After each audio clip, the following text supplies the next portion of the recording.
કરીએ છીએ ખમો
કોંગ્રેસ કચ્છ મહિલા કોંગ્રેસ ગાંધીધામ શહેર અને તાલુકા આખી કમિટી આજે વિરોધનો કાર્યક્રમ રાખ્યો છે.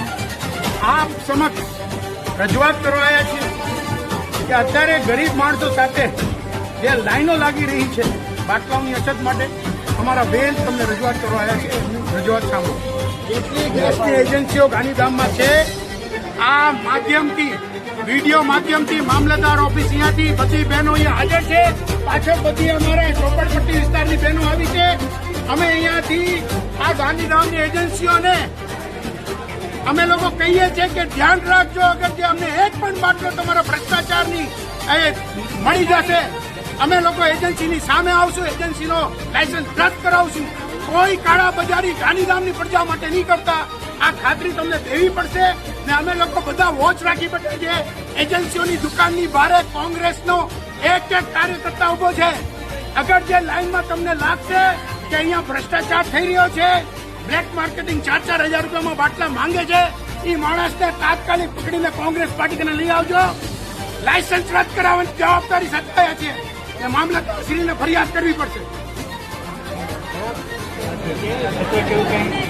અમે આજે આવેદન દેવા નથી આવ્યા. બહેનો, હિન્દુસ્તાનની અંદર હિન્દુ ધર્મની અંદર માણસો શમશાનમાં અર્થી લઈ જાય છે. પહેલી વખત ગુજરાતની અંદર ગાંધીધામ કચ્છની અંદર બહેનોએ આ ઠાટડી પકડીને બહેનોએ આવી છે. આપશું જયારે આ જે છે હિન્દુ ધર્મની અંદર માણસો લઈ જાય છે ઠાટડી, આપને ખબર છે. પણ બહેનોનો એક બેન હતી કે સાસ ને બહુ, એ સાસ ને બહુ બે અહીંયા જ છે, પણ ઓલી બેન નથી નજર આતી જે ગેસના બાટલા ઉપર નાસ્તા હતા. એટલે આ બેનને અમે ગોતવા નીકળ્યા છે, એ બેન નથી જડતી.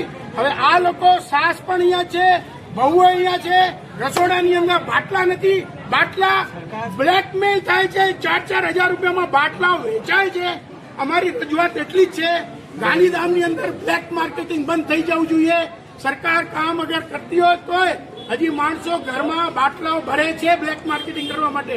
બહેનોની રજૂઆત એ છે કે અગર અમે લોકો રેડ કરશું, કોઈને અહીંયા બાટલા મળશે, અમે અધિકારીઓ ઉપર એક્શન લેશું, એજન્સી ઉપર એક્શન લેશું. કારણ કે અત્યારે એ લોકો બાટલાની ટોટલી ભ્રષ્ટાચાર કરવા નીકળી ગયા છે.